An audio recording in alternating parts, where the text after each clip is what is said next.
إن الحمد لله نحمده ونستعينه ونستغفره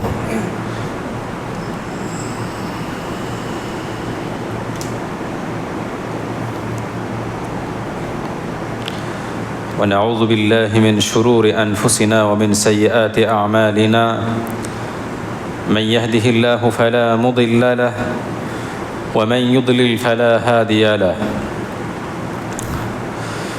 وأشهد أن لا إله إلا الله وأشهد أن محمدًا عبده ورسوله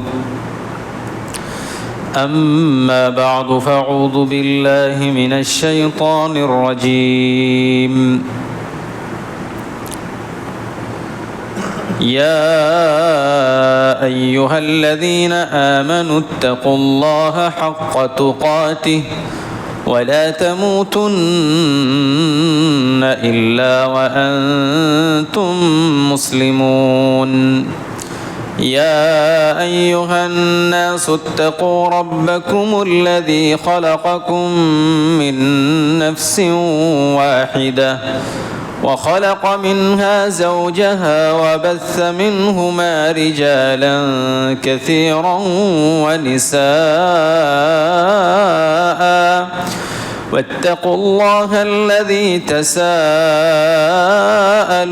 به والأرحام إن الله كان عليكم رقيبا يا أيها الذين آمنوا اتقوا الله وقولوا قولا سديدا يصلح لكم أعمالكم ويغفر لكم ذنوبكم ومن يطع الرسول فقد فاز فوزا عظيما أما بعد فأعوذ بالله من الشيطان الرجيم ويوم يعض الظالم على يديه يقول يا ليتني اتخذت مع الرسول سبيلا يا ويلتى ليتني لم أتخذ فلانا خليلا لقد أضلني عن الذكر بعد إذ جاءني وكان الشيطان للإنسان خذولا সমস্ত প্রশংসা সেই মহান রব্বুল আলামিনের জন্য, যিনি আমাদেরকে এই পবিত্র জুমার দিনে পবিত্র এই মসজিদে জামায়াত হওয়ার এবং বক্তব্য শোনার আল্লাহ তাআলা সুযোগ করে দিয়েছেন। তার প্রশংসার জন্য বলি আলহামদুলিল্লাহ। অতঃপর দরুদ ও সালাম বর্ষিত হোক নবীকুলের শিরোমণি তাজদারে মাদানী মুহাম্মদুর রাসূলুল্লাহ সাল্লাল্লাহু আলাইহি ওয়াসাল্লামের উপর। আল্লাহুম্মা সাল্লি আলাইহি আল্লাহুম্মা বারিক আলাইহি।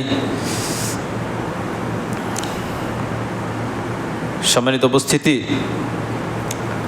কোরআনে কারীম থেকে কয়েকটা আয়াত তেলাওয়াত করেছি। সাধারণত কিয়ামতের দিনে বেশিরভাগ মানুষ এই জন্যই ফেঁসে যাবে, এই জন্যই তাদের অবস্থা খারাপ হবে যে বেশিরভাগ মানুষই বন্ধু নির্বাচন করে না বুঝে। আপনি যখন কোনো বন্ধু নির্বাচন করবেন আর সেই বন্ধু নির্বাচন যদি ঠিক না হয়, অর্থাৎ আপনি যাকে বন্ধু বানিয়েছেন সে হয়তো পথভ্রষ্ট, আপনি যাকে বন্ধু বানিয়েছেন সে হয়তো ফাসিক ফাজির, তাহলে হতে পারে ওই বন্ধুর সংস্পর্শে আসার জন্য কিয়ামতের দিনে আপনাকে ওই বন্ধুর জন্য জাহান্নামে চলে যেতে হচ্ছে। এ ব্যাপারে আমরা বেশিরভাগ মানুষই খুব কম সতর্কতা নিয়েই চলাফেরা করি, মানে এই ব্যাপারে কোনোই সতর্কতা অবলম্বন করি না এবং এই ব্যাপারটা নিয়ে সেরকমভাবে ভাবিও না যে আমি যাকে বন্ধু বানিয়েছি, যার সঙ্গে বসে আমি খাওয়া দাওয়া করছি, আমি যার সঙ্গে ঘোরাফেরা করছি, সেই বন্ধুটা কোন লেভেলের। তার কাছ থেকে কি আমি ভালো কিছু পাবো না খারাপ কিছু পাবো? সে কি আমাকে সিরাতে মুস্তাকিমের দিকে নিয়ে যাবে না জলালার দিকে নিয়ে যাবে, গুমরাহির দিকে নিয়ে যাবে? এই বিষয়গুলো বেশিরভাগ মানুষই চিন্তা ভাবনা করে না। আর সেই জন্যই কিয়ামতের দিনে এইসব ব্যক্তিরা ফাঁসবে, এইসব ব্যক্তিদের অবস্থা খারাপ হবে। সেই জন্য প্রত্যেক ব্যক্তিদেরকে, যারা আজকে এখানে বক্তব্য শুনতে এসেছেন, জুম্মার খুতবা এখানে শুনতে এসেছেন, তাদের উদ্দেশ্যে বলবো, আপনার যে অন্তরঙ্গ বন্ধু আছে, আপনি যে বন্ধু ছাড়া থাকতে পারেন না, সেই বন্ধুটা কোন লেভেলের, তার কাছ থেকে ভালো কিছু পাচ্ছেন কিনা, এই বিষয়টা আপনাকে চিন্তা ভাবনা করতে হবে। এই বিষয়টা নিয়ে আপনাকে কাউন্সেলিং করতে হবে। তাছাড়া আপনার যে ছেলে, আপনার যে মেয়ে যারা বড় হচ্ছে, আপনার ছেলে মেয়ে কার সঙ্গে বন্ধুত্ব করছে, কার সঙ্গে মিশছে, কার সংস্পর্শে থাকছে, এই বিষয়টা আপনাকে কাউন্সেলিং করতে হবে, এই বিষয়টাও দেখতে হবে। নচেত হতে পারে যে আপনার ছেলে, আপনার মেয়ে এমন বদমাশ ছেলেদের সঙ্গে বন্ধুত্ব করেছে, এমন বদমাশ ছেলের সঙ্গে আপনার ছেলে উঠা বসা করে, যে আপনার ভালো ছেলেটা একদিন পথভ্রষ্ট হয়ে ও নিজেকে জাহান্নামের দিকে ঠেলে দিচ্ছে। সেই জন্য নিজে যেমন বন্ধু ঠিকভাবে নির্বাচন করবেন, ঠিক সেই রকম ভাবে আপনার ছেলেটাও যেন ঠিকভাবে বন্ধু নির্বাচন করতে পারে, তাকওয়াশীলদের সঙ্গে উঠা বসা করতে পারে, তাদের সঙ্গে বন্ধুত্ব স্থাপন করতে পারে, এই বিষয়টা আপনাকে নিশ্চিত করতে হবে। সম্মানিত উপস্থিতি, আল্লাহ তাআলা সূরা ফুরকান আয়াত নম্বর 27 থেকে 29-এর মধ্যে বলছেন, وَيَوْمَ يَعَضُّ الظَّالِمُ عَلَى يَدَيْهِ يَقُولُ يَا لَيْتَنِي اتَّخَذْتُ مَعَ الرَّسُولِ سَبِيلًا يَا وَيْلَتَى لَيْتَنِي لَمْ أَتَّخِذْ فُلَانًا خَلِيلًا لَقَدْ أَضَلَّنِي عَنِ الذِّكْرِ بَعْدَ إِذْ جَاءَنِي وَكَانَ الشَّيْطَانُ لِلْإِنسَانِ خَذُولًا। কিয়ামতের দিনে যেদিন একজন অপরাধী ব্যক্তি, জালেম ব্যক্তি নিজের দুটো হাতকে কামড়াতে থাকবে, নিজের হাতকে দংশন করতে থাকবে, আর সে বলবে, ইয়া লাইতানি ইত্তাখাযতু মা'আর রাসূলি সাবিলা, হায় আফসোস, আমি যদি রসুলের পথ অবলম্বন করতাম। তাহলে জালেম পাপিষ্ট ব্যক্তি কিয়ামতের দিনে নিজের দুটো হাতকে কামড়াবে, নিজের হাতকে কামড়াবে, আর কি বলবে, হায়, আমি যদি রসুলের পথ অবলম্বন করতাম, আমি যদি রসুল সাল্লাল্লাহু আলাইহি ওয়াসাল্লামের আদর্শকে মেনে নিতাম। ইয়া ওয়াইলাতা লাইতানি লাম আত্তাখিজ ফুলানান খলিলা, হায় দুর্ভোগ আমার, আমি যদি অমুক ব্যক্তিকে বন্ধু না বানাতাম। লাকাদ আযাল্লানি আনিয যিকরি বা'দা ইয জাআনি, অবশ্যই আমার কাছে স্পষ্ট বাণী, স্পষ্ট বিষয় আসার পরে আমি কি করেছিলাম, আল্লাহর যে জিকির, এই জিকির থেকে আমি নিজেকে দূরে রেখেছিলাম। আমি ভ্রষ্টতার মধ্যে ছিলাম। আল্লাহর জিকির, কালাম সবকিছু তো এসেছিল, আল্লাহ তাআলার বাণী তো এসেছিল, তারপরেও আমি কি করেছিলাম, ভ্রষ্টতার উপরে ছিলাম। ওয়া কানা শাইতান লিল ইনসানি খাযুলা, আর মানুষের জন্য শয়তান হচ্ছে মহাপ্রতারক। তিনটা আয়াতে আল্লাহ তাআলা আমাদেরকে যে শিক্ষা দিয়েছেন সেটা হচ্ছে, একজন ব্যক্তি যখন এমন ব্যক্তিকে বন্ধু বানায় যে বন্ধুর জন্য কিয়ামতের দিনে ও অন্ধকার ছাড়ার কিছুই দেখতে পায় না, অন্ধকার হয়ে গেছে কিয়ামতের দিন, কারণ বন্ধুর সঙ্গে উঠা বসা করেছে, বন্ধু যেমন ভাবে চলাফেরা করেছে, যেমন কথা বলেছে, যেমন যা করেছে, ঠিক বন্ধুর অনুসরণ করে ও যখন কিয়ামতের দিনে দেখছে যে আমার ধ্বংস ছাড়া আর কিছুই নেই, তখন সে বলছে, ইয়া ওয়াইলাতা লাইতানি লাম আত্তাখিজ ফুলানান খলিলা, হায় আফসোস, হায় দুর্ভোগ, আমি যদি ওকে বন্ধু না বানাতাম। কেন ওকে আমি বন্ধু বানিয়েছিলাম? আমি যদি রসুলের পথ অবলম্বন করতাম, আল্লাহ রসুল সাল্লাল্লাহু আলাইহি ওয়াসাল্লাম যা বলেছিলেন সেই মোতাবেক যদি চলতাম, তার আদর্শ যদি ফলো করতাম, তাহলে আজকে তো আমাকে এই দুর্দিন দেখতে হতো না, আমাকে তো এই সমস্যার মধ্যে পড়তে হতো না। কেন আমি ওই ফাসিককে, ওই ফাজেরকে, ওই বেয়াদবকে কেন আমি বন্ধু বানিয়েছিলাম? সে তো আমাকে পথভ্রষ্ট করেছে। আল্লাহর জিকির স্পষ্টভাবে এসেছিল, আল্লাহর কোরআন এসেছিল, আল্লাহর বাণী সবকিছু এসেছিল, সবকিছু শুনে শুনেছিলাম, কিন্তু আমি অমুক ব্যক্তিকে বন্ধু বানানোর জন্য, অমুক ব্যক্তির সঙ্গে সম্পর্ক রাখার জন্য সে আমাকে পথভ্রষ্ট করেছে, সে কোনো পাপ করেছে, সেই পাপের জন্য তার সাথ দিয়ে আমিও সেই পাপ করেছি, আর আজকে আমাকে ওই বন্ধুর জন্য জাহান্নামে যেতে হবে। তখন সে আফসোস করবে। আল্লাহ তাআলা শেষের দিকে বলছেন, ওয়া কানা শাইতান লিল ইনসানি খাযুলা, আর মানুষের জন্য শয়তান হচ্ছে মহাপ্রতারক। শয়তান চায় যে আপনি ভালো বন্ধু ছাড়া আপনি কোনো খারাপ বন্ধুর সঙ্গে সম্পর্ক স্থাপন করে আপনার খারাপ বন্ধু যেমন ও যে লেভেলের বদমাশ ওই রকম লেভেলের বদমাশ আপনাকেও বানানো, যাতে করে ওই লেভেলের বদমাশ আপনি হয়ে গিয়ে ওর সঙ্গে আপনি জাহান্নামে যেতে পারেন। অনেক ক্ষেত্রে আমি অনেক দিন আগে একটা জায়গায় ছিলাম, তো একটা ছেলের বিশাল বড় বড় দাড়ি, এত পরেজগার ছেলে, এত ভালো ছেলে, মোটামুটি 8-10 বছর তার দাড়ি ছিল। আস্তে আস্তে সে খারাপ বন্ধুদের সঙ্গে মিশতে লাগলো।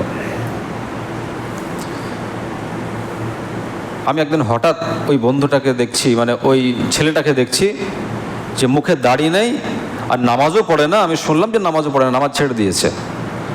তা আমি দেখেই আমার চোখের কোণগুলো ছলছল করতে লাগলো যে হায় আফসোস, এই ছেলেটার মুখে দীর্ঘ 8-10 বছর দাড়ি থেকেছে, আর এই ছেলেটা আজকে দাড়ি কেটে ফেলে বেনামাজি। আমি বললাম, ভাই আপনার এরকম অবস্থা কেন? বলছে, আর বলেন না, শয়তানের পাল্লায় পড়ে এরকম হয়ে গেছে। ওই ছেলেটা এত ইসলামের দিকে এত ঝোঁক ছিল, ওকে যদি বলা হয় যে ভাই ইসলামের জন্য তোমাকে এক্ষুনি জান দিতে হবে, সঙ্গে সঙ্গে বলে হ্যাঁ ঠিক আছে ভাই জান দিয়ে দেবো, এইরকম কড়া মেজাজের ছিল। সেই ছেলেটা খারাপ ব্যক্তিদের সঙ্গে মিশতে মিশতে দাড়ি কেটে নামাজ সব ছেড়ে দিয়েছে।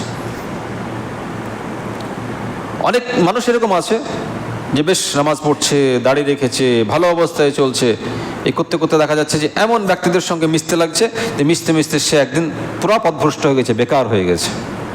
অনেক উদাহরণ এরকম আছে। এই আয়াতের ব্যাখ্যাতে আল্লামা সুয়ুতি রাহিমাহুল্লাহ তিনি এর শানে নুজুল বর্ণনা করতে গিয়ে বলেছেন, আব্দুল্লাহ ইবনে আব্বাস রাদিয়াল্লাহু আনহুমা থেকে বিশুদ্ধ সূত্রে একটা বর্ণনা পাওয়া যায় যে এই আয়াত 3টে নাজিল হয়েছিল উকবা বিন আবু মুআইত নামক একজন কাফিরের ব্যাপারে। সূরা ফুরকানের যে 3টে আয়াত, ওয়া ইয়াউমা ইয়াযু যালিমু আলা ইয়াদাইহি ইয়াকুলু ইয়া লাইতানি ইত্তাখাযতু মা'আর রাসূলি সাবিলা ইয়া ওয়াইলাতা লাইতানি লাম আত্তাখিয ফুলানান খলিলা লাকাদ আযাল্লানি আনিয যিকরি বা'দা ইয জাআনি ওয়া কানা আশ-শাইতানু লিল ইনসানি খাযুলা। এই যে 3টে আয়াত নাজিল হয়েছিল উকবা বিন আবু মুআইত নামক একজন কাফিরের জন্য। এই ব্যক্তি ইসলাম কবুল করেছিল। উকবা বিন আবু মুআইত ইসলাম কবুল করার পরে ওর বন্ধু সেই সময় তার কাছ থেকে বিদেশে ছিল, অন্য জায়গায় সফরে গিয়েছিল। ও বাড়ি ফিরে এসে ওর বন্ধু দেখছে যে উকবা বিন আবু মুআইত ইসলাম কবুল করেছে, আর এর সঙ্গে বিশাল সম্পর্ক। এখন এর বন্ধু এর উপরে রেগে দুঃখিত হয়ে ব্যথিত হয়ে মানে এর সঙ্গে সম্পর্ক ছেদ করলো, যে তোমার সঙ্গে সম্পর্ক রেখে লাভ কি, তুমি ইসলাম কবুল করেছো। এখন এ বন্ধুর সঙ্গে সম্পর্ক আবার নতুন করে করতে গিয়ে আবার ইসলামকে ত্যাগ করে দিল। ঠিক আছে বন্ধু, তুমি দুঃখ পাবা আর আমি ইসলামে থাকবে, এটা হয়? ঠিক আছে, তুমি চাইছো যে আমি ইসলাম ছেড়ে দিই, যাও, ইসলাম আমি ছেড়ে দিলাম। উকবা বিন আবু মুআইত ইসলাম কবুল করেছিল, আবার কাফের হয়ে গেল বন্ধুকে সন্তুষ্ট করার জন্য। তাহলে ও যে কাফের মুরতাদ হয়ে গেল, ও জাহান্নামের লোকড়ি হয়ে গেল ওর বন্ধুর জন্য। দেখবেন অনেক যুবক ছেলে আছে, বড় বড় দাড়ি রেখেছে, আশেপাশের বন্ধুরা একটা খোঁচা মারে, তোর কি বয়স হয়ে গেছে নাকি, হ্যাঁ বুড়ো হয়ে গেলি নাকি, দাড়ি কটা এত তাড়াতাড়ি রেখে দিয়েছিস, বুড়ো বুড়ো লাগে। বন্ধুদের পাল্লায় পড়ে বন্ধুদের কথা শুনে দাড়ি কেটে ফেলে দেয়। তাহলে কিয়ামতের দিনে কোনো কারণবশত কোনো বন্ধুর জন্য যদি জাহান্নামে যায়, তখন সে বলবে ইয়া ওয়াইলাতা লাইতানি লাম আত্তাখিজ ফুলানান খলিলা, হাই দুর্ভোগ আমার, হাই আফসোস আমার, আমি যদি ওই বিয়াদবকে বন্ধু না বানাতাম, ওকে বন্ধু বানানোর জন্য আজকে আমার এই দুরবস্থা, এরকম আমার অবস্থা হয়েছে। সম্মানিত উপস্থিতি, আপনি বন্ধু তাকে বানাবেন যাকে বন্ধু বানিয়ে যার সংস্পর্শে থেকে আপনি নিজেকে সংশোধন করতে পারবেন, যে কথায় কথায় আপনাকে ভালো কিছু উপদেশ দেবে। যে আজকে তো সকাল থেকে আমরা এই কাজ করলাম, তা আমার তো মনে হয় এই ফল্ট হয়ে গেছে, তোমার তো মনে হয় ওই ফলটা হলো, তো একটু তওবা ইস্তেগফার করে নাও ভাই। এইরকম বন্ধু যদি পান তাহলে আপনার লাইফ সাকসেস। আর আপনি ইসলামের কাজ করছেন, নামাজ পড়তে শুরু করেছেন, আপনার আশেপাশের বন্ধুরা বলবে যে নামাজ তো প্রতিদিনই পড়ছিস, চল আজকে একটু ক্যারাম খেলি, আজকে একটু লুডো খেলি, চ আজকে একটু মদের আসর বসাই, চ আজকে জুয়া খেলি, আজকে একটু গানের কিছু আয়োজন করি। মানে আপনাকে আপনার বন্ধু বলছে যে নামাজ তো প্রতিদিনই পড়ো, ভালো কথা তো প্রতিদিনই শোনো, ভালো কাজই প্রতিদিনই তো করো, তো আজকে একটু করে নাও এগুলো। তখন বন্ধু ভাবলো যে বন্ধু যখন বলছে তো করে ফেলি। তখন একদিন দুদিন করতে করতে এমন একটা সিচুয়েশন তৈরি হয়ে যায় যে ওর বন্ধু যেমন ঠিক সেই রকম লেভেলের হয়ে যায়, আর আগে যে ইসলাম ছিল, ইসলামের ওপরে সে অটল ছিল, এইগুলো ভুলে গিয়ে আস্তে আস্তে মুরতাদে পরিণত হয়। সেই জন্য ইম্পর্টেন্ট যে বিষয়টা, ভাইটাল যে বিষয়টা, সেটা হচ্ছে আপনি যখন কাউকে বন্ধু বানাবেন, তা বন্ধুটা কে, আপনি যাকে বন্ধু বানিয়েছেন তার কাছ থেকে উপকার পাবেন কি না, তার কাছ থেকে কোনো শিক্ষা পাবেন কি না, সে খারাপ কাজে বাধা দেবে কি না, এটা আপনাকে দেখতে হবে, তারপরে তাকে বন্ধু বানাতে হবে। আমাদের মাঝে অনেক মানুষ বলি যে অমুক ব্যক্তি আমার বন্ধু, অমুক ব্যক্তি আমার বন্ধু। অনেক অমুসলিমদের জন্যও বলে, যারা অমুসলিম তাদেরকেও বলে যে আমার ওর প্রিয় বন্ধু, কিন্তু এই কথাটা বলাই জায়েজ না। আপনি কোনো অমুসলিম ব্যক্তিকে প্রিয় বন্ধুই বলতে পারেন না। হ্যাঁ, অমুসলিম ব্যক্তিদের সঙ্গে আপনি ভালো আচরণ করবেন, যেমনভাবে রাসূলুল্লাহ সাল্লাল্লাহু আলাইহি ওয়াসাল্লাম করেছেন। আপনার আচরণে সে ইসলামের দিকে আসবে, আপনার ব্যবহারে সে উদ্বুদ্ধ হয়ে হয়তো একদিন ইসলাম কবুল করবে। হ্যাঁ, অমুসলিমদের সঙ্গে ভালো ব্যবহার করেন, কিন্তু কোনো অমুসলিমকে না আমার প্রিয় বন্ধু, ওকে ছাড়া আমি থাকতে পারিনি, একসঙ্গে খাই, একসঙ্গে খেতে হয়, কোনো আমার অনুষ্ঠান হলে ওই অমুসলিম বন্ধুকে দাওয়াত দিতে হয়, আর ওর দাওয়াতেও আমি যাই, এটা হারাম, জায়েজ নয়। কারণ যখন কোনো অমুসলিমকে আপনি বন্ধু বানাবেন, সে আপনার প্রিয় বন্ধু, তার বাড়িতে কোনো শিরকের অনুষ্ঠান হচ্ছে, তার বাড়িতে হারাম কোনো অনুষ্ঠান হচ্ছে, তখন আপনাকে দাওয়াত করবে যে বন্ধু দাওয়াত থাকলো, আমার মা মারা গেছে, তা আমাদের এই হবে। তো আপনি দেখলেন আমার তো প্রিয় বন্ধু, ওর সঙ্গে তো ব্যবসা বাণিজ্য সব কিছুই করি, না গেলে তো রাগ করবে, বলবে যে আমি হিন্দু বলে, আমি খ্রিস্টান বলে, আমি ইহুদি বলে হয়তো তুমি আসোনি, এইসব কিছু বলে বসবে। তা যাই, এই ক্ষেত্রে কি হয়, যখন কোনো অমুসলিমকে কেউ বন্ধু বানাবে, তার সঙ্গে খাওয়া দাওয়া সব কিছু হবে যেমনভাবে একজন মুসলিম বন্ধুর সঙ্গে কিছু সব কিছু খাওয়া দাওয়া, লেনদেন, আদান প্রদান সব কিছু হয়। এরকম যখন হবে, তখন হতে পারে যে ওই অমুসলিমের সংস্পর্শে আপনি একদিন দুদিন চলতে চলতে ও যেমন শিরক করছে, ঠিক সেই রকমভাবে কোনো শিরক হয়তো আপনি করে বসছেন, অন ইসলামিক কালচার আপনি দেখতে দেখতে হয়তো সেইটা একদিন করে বসবেন।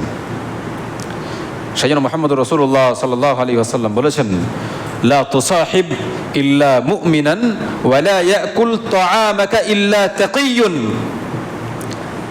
আল্লাহ রাসূল সাল্লাল্লাহু আলাইহি ওয়াসাল্লাম বলছেন যে তুমি কোনো মুমিন ছাড়া কাউকে সঙ্গী বানাবে না, কোনো মুমিন ছাড়া কাউকে বন্ধু বানাবে না, আর তোমার খাবার একমাত্র যারা তাকওয়াশীল তারাই যেন খায়। এই হাদিসটা একটু ভালোভাবে আমাদেরকে বুঝতে হবে। আল্লাহ রাসূল বলছেন যে তুমি সঙ্গী বা বন্ধু বানাবে যাকে, সেই ব্যক্তি যেন মুমিন হয়। তাহলে প্রথম কথা হচ্ছে আমাদের যে বন্ধুটা হবে সেই বন্ধু কি হবে, একজন মুমিন, একজন তাকওয়াশীল, একজন পরেজগার ব্যক্তি আমার সঙ্গী বা আমার বন্ধু হবে। আর আমার খাবার কে খাবে, একজন তাকওয়াশীল, একজন মুত্তাকি। তো তার মানে এটা না যে আপনার খাবার কোনো অমুসলিম খাবে না। যেমন ধরেন আপনি বাড়িতে একটা খাবার আয়োজন করেছেন, তো খাবার আয়োজন করেছেন, সেখানে খাসি কেটেছেন, দেশি মুরগি কেটেছেন, অনেক কিছু বড় আয়োজন। তো সেই আয়োজনে আপনি আনন্দ করে, যেমন আপনার পরিবার আনন্দ করে খাবে, ঠিক সেই রকম ভাবে কোনো অমুসলিমকে বন্ধু বানিয়ে, যেটা আমার তো প্রিয় বন্ধু, চলো বন্ধু আসবা, খাসি কেটেছে, জায়েজ না এটা। হ্যাঁ, আপনি যদি মনে করেন যে না ওটা আমার প্রতিবেশী, তো প্রতিবেশীরও তো হক আছে, অমুসলিম হলেও, হ্যাঁ আপনি তাকে খাবার দিয়ে আসেন, কিন্তু প্রিয় বন্ধু হিসাবে না। কোনো অমুসলিম আপনার প্রিয় বন্ধু হতেও পারে না, আর বন্ধু হিসাবে দাওয়াত করে আপনার সঙ্গে বসে খাবে আনন্দ করে, এটাও জায়েজ না। আশা করি বিষয়টা স্পষ্ট হয়েছে।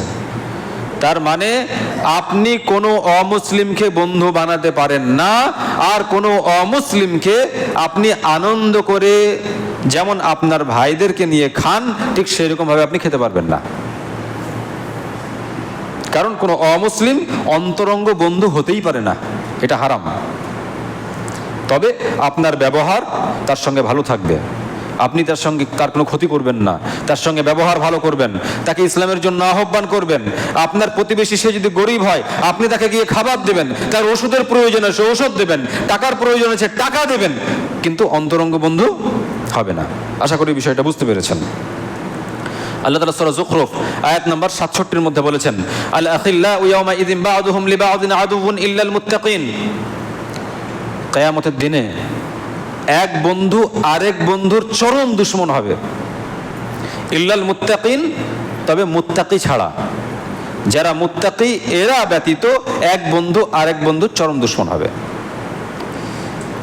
ধরেন আমি আহমদুল্লাহ খুতবা দিচ্ছি, কোরআন হাদিসের আল্লাহ তাআলা কিছু জ্ঞান আমাকে দিয়েছেন, সেগুলো আপনাদের কাছে বর্ণনা করছি। এখন দেখা গেল আমি কোনো ব্যক্তির সঙ্গে মিশে গেলাম, মিশে গিয়ে আমি ক্যারাম খেলতে লাগলাম, আমি হয়তো লুডো খেলতে লাগলাম।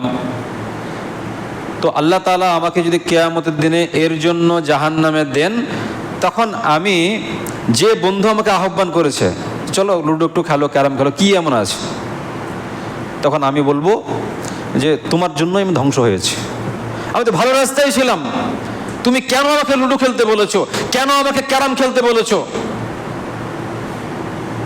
আমি তো জানতাম যে ক্যারাম খেললে মুহাম্মদুর রাসূলুল্লাহ সাল্লাল্লাহু আলাইহি ওয়াসাল্লাম বলেছেন, যারা ক্যারাম লুডো তাস এই জাতীয় আঙুলের খেলা খেলে তার হাতটা যেন শূকরের রক্তে বা শূকরের মাংসে রঙিন করে দেয়, চুড়িয়ে নেয়।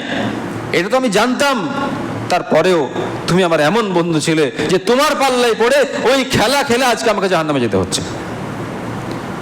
তখন ও বন্ধু বলবে যে আমি তোমাকে কি জোর করেছিলাম, তোমার তো জ্ঞান ছিল, কেন এসেছিলে তুমি? বরং তোমার জন্যই আজকে আমি পথভ্রষ্ট, তোমার তো জ্ঞান ছিল, তুমি তো বলতে পারতা যে ভাই খেলতে হয় না, তুমি তো মানা করতে পারতা। এরকম ভাবে বন্ধুতে মারামারি লেগে যাবে। এক বন্ধু নামাজ পড়তো, আরেক বন্ধু বলবে যে তুমি তো নামাজ পড়তা, আমাকে ডাকোনি কেন? তুমি তো ভালো কাজ করতা, তুমি কেন আমাকে ডাকোনি? তোমার জন্য তো আমি ধ্বংস। এরকম ভাবে এক বন্ধু আরেক বন্ধুর সঙ্গে চরম দুশমনি করবে। আল্লাহ তাআলা বলছেন ইল্লাল মুত্তাকিন, তবে যারা মুত্তাকি তারা ব্যতীত। যারা একসঙ্গে বসে মদের আসর করে, যারা এক জায়গায় বসে গাঁজার আসর করে, যেসব মহিলারা একসঙ্গে বসে গ্রুপ লোন করে, যারা একসঙ্গে বসে বসে অনেক পাপ করে, কিয়ামতের দিনে সব কটা একসঙ্গে ঝগড়া লাগিয়ে দেবে যে বেটা তুমি মেন লিডার ছিলে, মদ তুমি খাওয়া করিয়েছো। গাঁজাখোরের মেন লিডার, ওকে সবাই ধরবে যে বেটা তোমার জন্যই গাঁজা খেয়েছে। সুদখোরের মেন লিডার, যে তুমি তো গ্রুপের মেন লিডার ছিলে, তোমার জন্যই আজকে সুদ খেতে হয়েছে, তোমার জন্যই আজকে এই গ্রুপে ঢুকেছি। এইরকম ভাবে একে অপরের সঙ্গে চরম দুশমনি শুরু হয়ে যাবে, ঝগড়া শুরু হয়ে যাবে। তাহলে আমরা যারা এখানে উপস্থিত আছি, এখানে অনেকেই তো হয়তো জানি না, আল্লাহ হেদায়েত করেন, গাঁজাখোর মদখোর থাকতে পারেন। তো যারা আছেন তারা একসঙ্গে বসে যারা খান, গাঁজা মদ যারা খান, কিয়ামতের দিনে একসঙ্গে সব যুদ্ধ হবে। এখন তো খুব আনন্দ করছেন, খাচ্ছেন, খুব ভালো লাগছে। কিয়ামতের দিনে একসঙ্গে সব যুদ্ধ লাগবে, এই আমাকে ধাক্কা মারবে, এই ওকে ধাক্কা মারবে, বলে তোর জন্যই পথভ্রষ্ট হয়েছে বেটা, তোর জন্যই ধ্বংস হয়েছি। কেন তুই নিষেধ করিসনি? মৌলভী সাহেব নিষেধ করেছিল, অমুক ব্যক্তি নিষেধ করেছিল, আমি ছেড়ে দিয়েছিলাম, আবার তুমি হাত ধরে বেটা খাওয়াইছো আমাকে। আমি মদ খাওয়া ছেড়ে দিয়েছিলাম, তুমি আবার অমুক দিন 1 মাস পরে টানতে টানতে গিয়ে আবার আমাকে মদের কাউন্টার থেকে মদ খাওয়া করিয়েছো, তোমার জন্য ধ্বংস হয়েছি। আল্লাহ তাআলা বলছেন আল আখিল্লাউ ইয়াওমাইযিন বা'দুহুম লিবা'দিন আদুউন ইল্লাল মুত্তাকিন, কিয়ামতের দিনে এক বন্ধু আরেক বন্ধুর চরম দুশমন হবে, তারা যুদ্ধ করবে, একে অপরের সঙ্গে লড়াই করবে, একে অপরের সঙ্গে কথা কাটাকাটি করবে যে তোমার জন্য আমি ধ্বংস হয়েছি, ও বলবে তোমার জন্য ধ্বংস হয়েছি, কেউ বলবে যে আমি কি জোর করে করিয়েছি নাকি, তোমার তো বিবেক বুদ্ধি কিছু ছিল না নাকি তোমার। একে অপরের সঙ্গে যুদ্ধ এরকম ভাবে লেগে যাবে, ঝগড়া ফাসাদ লেগে যাবে। আল্লাহ বলছেন ইল্লাল মুত্তাকিন, তবে মুত্তাকি ছাড়া। ধরেন একজন ব্যক্তি গাঁজা খায়, আর আরেকজন ব্যক্তি এসে বললো যে ভাই গাঁজা খেতে হয় না, এতে তোমার শরীরও ধ্বংস হবে, তোমার ফ্যামিলি ধ্বংস হবে। তুমি প্রতিদিন 100 টাকা গাঁজা খাও, 100 টাকা তুমি খরচ করে তোমার শরীরকে ধ্বংস করো, আর তোমার পরিবারকে 100 টাকা থেকে পিছিয়ে দাও, মানে প্রতি মাসে তুমি 3000 টাকা তোমার পরিবারকে পিছিয়ে দিচ্ছ, ওই 3000 টাকা তোমার পরিবারের পেছনে খরচ করো। এইরকমভাবে কোনো ব্যক্তি বারবার ওকে বলে বলে ওকে গাঁজা ছাড়া করিয়েছে, ওকে নামাজ ধরা করিয়েছে, তখন ওই গাঁজাখোর কিয়ামতের দিনে বলবে যে বন্ধু তুমি বারবার আমাকে রিকোয়েস্ট করেছিলে, বারবার তুমি আমাকে বলেছিলে যে ভাই তুমি গাঁজা ছেড়ে দাও, তুমি নামাজ পড়ো, তুমি ভালো রাস্তায় আসো, এইরকমভাবে বারবার তোমার বলার জন্য আজকে এই জান্নাত পেয়েছি, আজকে আল্লাহ তাআলা আমাকে ক্ষমা করে দিয়ে আল্লাহ তাআলা আমার প্রতি আজকে সন্তুষ্ট হয়ে গেছেন, বন্ধু তোমার কারণেই হয়েছে। ও বন্ধু প্রশংসা করবে, ও বন্ধু বলবে যে বন্ধু আমি তোমাকে ভালো কাজের জন্য বলেছিলাম, তুমি তো ভালো কাজ করেছিলে, তো সেই ভালো কাজের জন্য আমারও আল্লাহ তাআলা ফায়দা দিয়েছেন, আল্লাহ তাআলা আমাকেও তার জন্য নেকি দিয়েছেন, তোমার জন্য ভাই আমি অনেক নেকি পেয়েছি, অনেক সওয়াবের অধিকারী হয়েছি। সম্মানিত উপস্থিতি, যারা মুত্তাকি একে অপরের সঙ্গে বন্ধুত্ব আল্লাহ তাআলা চরমভাবে বাড়িয়ে দেবেন, একে অপরের প্রশংসা করবে, তারা আনন্দের সহিত জান্নাতে থাকবে। সম্মানিত উপস্থিতি, আমরা বন্ধু বানানোর ক্ষেত্রে একটু বিবেচনা করব, ভাববো যে যার সঙ্গে আমি বন্ধুত্ব করছি, যার সঙ্গে উঠা বসা করছি, আমি তার সঙ্গে ভালো কিছু পাবো কিনা। বর্তমান সময়ে 1 কাপ চায়ের জন্য, 1 প্লেট বিরিয়ানির জন্য, সামান্য কিছু খাবারের জন্য অনেক ব্যক্তি খারাপ মানুষের সঙ্গে মিশে যায়, বন্ধুত্ব করে যে না ওর সঙ্গে মিশলে বড়লোক মানুষ, ও জামদায় করুক গা, তো ওর সঙ্গে মিশে একটু ভালো মন্দ খেতে পাবে, সেই জন্য ওর সঙ্গে মিশে মিশে ও গাঁজাখোর মদ খায়, তো ওই গাঁজাখোর মদ খাওয়ার একদিন হয়ে যায়। অনেক মানুষ এরকম আছে শুধু দুনিয়ার স্বার্থে, দুনিয়ার জন্য, যে ওর কাছে বসলে এই পাবো সেই পাবো, ও যা মন্দাই হোক না কেন, দুনিয়াতে তো আমার লাভ আছে। তো দুনিয়ার লাভ যখন দেখবেন তখন ওর সঙ্গে, ওই ধনাঢ্যশালী ব্যক্তির সঙ্গে কিয়ামতের দিন আপনার যুদ্ধ হবে, কথা কাটাকাটি হবে, একে অপরের সঙ্গে শত্রুতা হবে। সম্মানিত উপস্থিতি, দুনিয়ার লোভে, দুনিয়ার সামান্য ফায়দার জন্য এমন ব্যক্তিকে বন্ধু বানাবেন না, এমন ব্যক্তির সঙ্গে বন্ধুত্ব করবেন না যে আপনার আখিরাতকে বরবাদ করবে। আশা করি বিষয়টা বুঝতে পেরেছেন। আল্লাহ তাআলা আমাদের সবাইকে সঠিকভাবে সঠিক ব্যক্তির সাথে বন্ধুত্ব করার আল্লাহ তাআলা সুযোগ করে দেন, তৌফিক দান করেন, আমিন।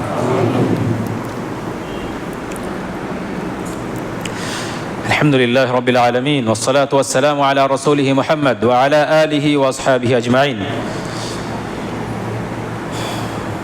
মুহাম্মদুর রাসূলুল্লাহ সাল্লাল্লাহু আলাইহি ওয়াসাল্লাম বলেছেন, রুফিআল কলম আন সালাস, 3 ব্যক্তির কাছ থেকে কলম উঠিয়ে নেওয়া হয়েছে, 3 ব্যক্তির কাছ থেকে কলম উঠিয়ে নেওয়া হয়েছে, কিছু লেখা হয় না। এই যে আমি কথা বলছি তো সমস্ত লেখা হচ্ছে, আপনারা শুনছেন মনোযোগ দিয়ে, তো এই যে মনোযোগ দিয়ে শুনছেন নেকি হচ্ছে, লেখা হচ্ছে।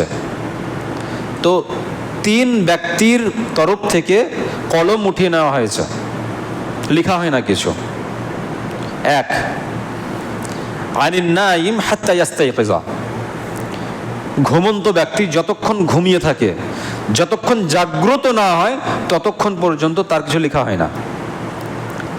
একজন ব্যক্তি জেগে আছে, ফজরের আজান হলো, ও নামাজ পড়তে আসবে না, তাহলে ওর গুনাহ লেখা হলো, আল্লাহর সঙ্গে কুফরি করলো।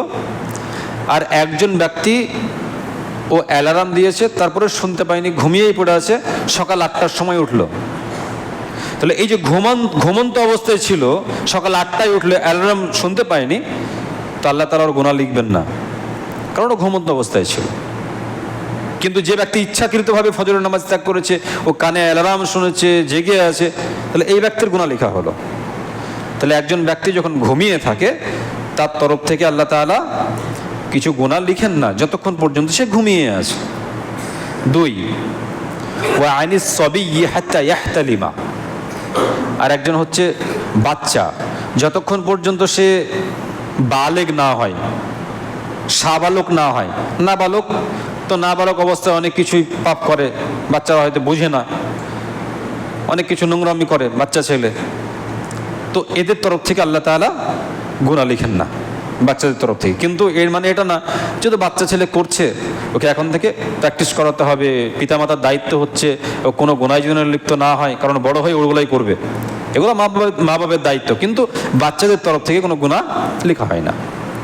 3 নম্বর হচ্ছে ওয়া আনিল মাজনুন হাত্তা ইয়াকিলা, আর পাগল বা মাজনুন এদের তরফ থেকে কোনো গুনাহ লেখা হয় না যতক্ষণ পর্যন্ত সে জ্ঞান না ফিরে পায়।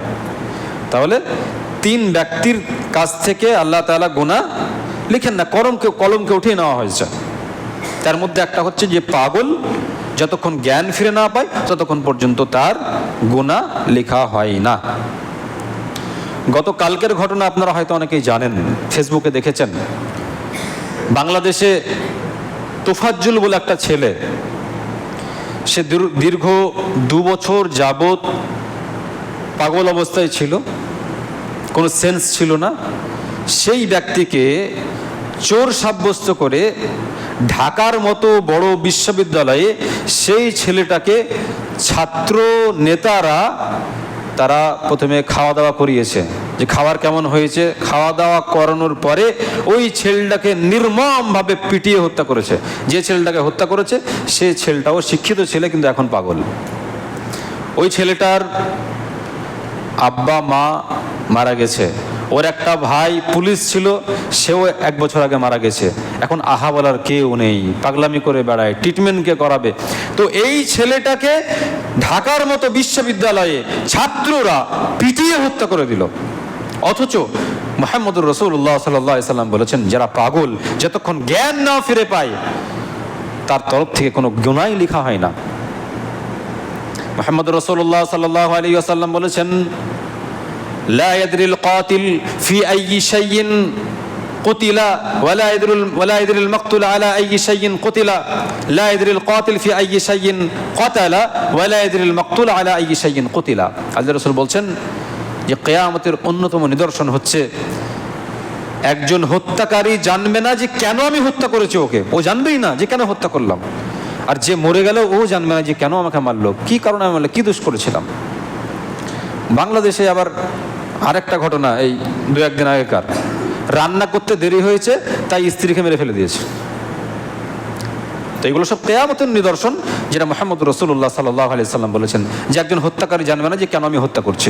সম্মানিত উপস্থিতি, আল্লাহ রাসূল সাল্লাল্লাহু আলাইহি ওয়াসাল্লাম বলেছেন, ইন্না মিন আশরাতিস সাআতি আন ইরফাল ইলমা ইয়াসবুতুল জাহল। কিয়ামতের কয়েকটা নিদর্শনের মধ্যে একটা নিদর্শন হচ্ছে ইলম উঠে যাবে আর মানুষ জাহেল মূর্খ হবে। ঢাকা বিশ্ববিদ্যালয়ের মতো অত বড় ইউনিভার্সিটিতে সেইখানে একটা ছেলেকে পিটিয়ে মারছে, যারা মারছে তারা সেখানকার ছাত্র।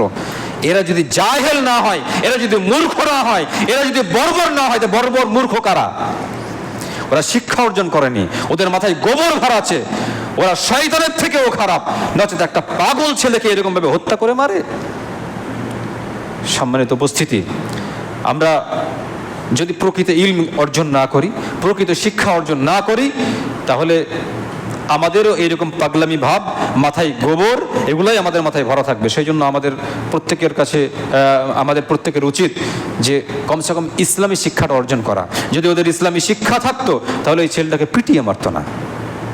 একটা পাগল ছেলেকে নির্মমভাবে মারছে, 4টেখানিক কথা ভিডিও দেখতে পারলাম না, কি মারাত্মক অবস্থা। আল্লাহ তাআলা আমাদের সবাইকে হেদায়েত করেন। আল্লাহ তাআলা ফাজের ফাসিক যারা পাপিষ্ট আছে তাদেরকে হেদায়েত করেন। যারা জালেম আছে আল্লাহ তাআলা তাদেরকে জুলুম থেকে সঠিক রাস্তায় তাদেরকে ফিরে আসার তৌফিক দান করেন। আর যারা বড় বড় জালেম ফিরে আসবে না, জুলুম অত্যাচার করবে, আল্লাহ তাআলা তাদেরকে যেন ধ্বংস করে দেন। আল্লাহ যেন প্রত্যেক ব্যক্তিকে ইসলামের পরিপূর্ণ বিষয়গুলো মেনে চলার তৌফিক দান করেন। আল্লাহ তাআলা আমাদের সবাইকে সঠিক বন্ধু নির্বাচন করার তৌফিক দান করেন।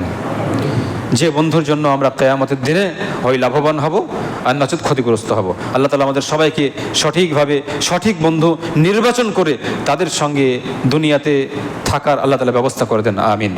আকুলু কওলি হাযা আস্তাগফিরুল্লাহ লি ওয়া লাকুম ওয়া লিসাইরিল মুসলিমিন। ওয়াসসালামু আলাইকুম ওয়া রাহমাতুল্লাহি ওয়া বারাকাতুহু।